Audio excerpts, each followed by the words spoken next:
Faith leaders, all a part of Faith in Indiana, brought the community together today at the State House demanding racial justice. You are looking at some of that video right here that we took showing all the people who came out in support of their cause. RTV6's Cornelius Hawker is live for us tonight showing us what's happening downtown. Cornelius. Yeah, Nicole, before we get into that rally today, I just want to show you what's happening right now. Police, this is at the intersection of Pennsylvania and New York. Police are moving forward. They fired pepper balls, pepper spray, tear gas. They fired something. They're fighting now. They're throwing things. They just shot more. It is not even. It's 6:03, and folks are running. Mike, pan over right over there. You can see all that smoke. They are just firing into the crowd, trying to disperse everyone. And this is a much different scenario from what it was today. You can see people right there, and they're getting him. They are really trying to get people dispersed before this 8 o'clock curfew. As Hoosiers are supposed to be staying at home and social distancing to avoid spreading COVID-19. Welcome, Master, go! Welcome, Master, go! Hundreds gathered outside of the governor's residence on Saturday. We've been very frustrated with the effect on the Indiana economy from the shutdown. A lot of people are out of work. A lot of people are losing their jobs. A lot of people are having financial difficulties. And it's causing more harm to the people of Indiana than the virus would have caused. Merlin Edwards is a small business owner. This is my store in Greenwood. I'm 3 weeks away from having to shutter it permanently. He's hoping by supporting Saturday's protest, the governor will decide to ease up on restrictions so he can get back to work. We start with breaking news. We have just learned IMPD's highest-ranking members were involved in a pursuit on the northwest side. A large crowd has been at the intersection of Michigan Road and 62nd Street for several hours after the man involved in that pursuit was later shot and killed by an officer.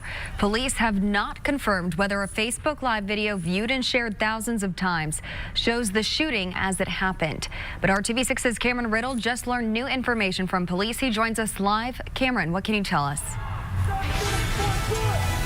Well, good evening. Right now, there is still high emotion and literal unrest in the streets of Indianapolis tonight. Down that way, you can see in the dark, against the lights of police cars, are what is left of a very large crowd that assembled over a number of hours here tonight, just south of 62nd and Michigan Road. Right now, chants at police officers who are on the other side of their cars, some of them in riot gear with helmets and armed, but they have not crossed over that line.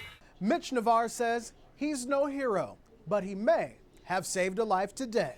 As I was coming with my truck, I saw the man. He was burning, and everybody was on their cell phone.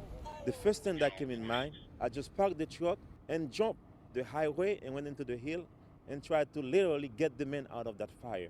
Navarre was driving west on I-70 in his own semi-truck when the tanker truck ahead of him flipped over on the ramp to southbound 465.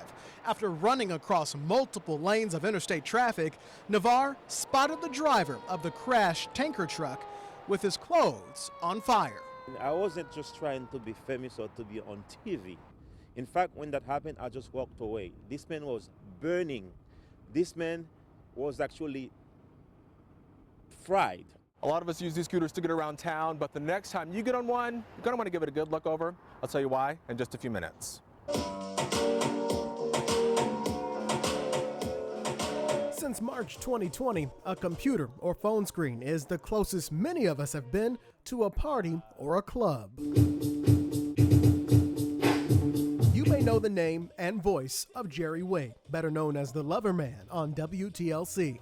But away from the airwaves, Jerry is a local businessman, DJ, and MC. All jobs that could have made 2020 the best year ever, but instead came to a screeching halt. We were getting ready to get down, yeah. Because of all the restrictions, nothing. Wobble, baby, wobble, baby, wobble, baby, wobble. But with lots of bills to pay and not being able to host events or even DJ at area nightclubs, Jerry had to get creative. He became one of the first DJs to start hosting virtual parties on Facebook Live. Remix! It's not just about me and making money. I love people. I love Indianapolis. I love downtown Indy. It's about people that are going through this. I'm not the only one going through this. There's so many amazing people that need to smile. They can't go out.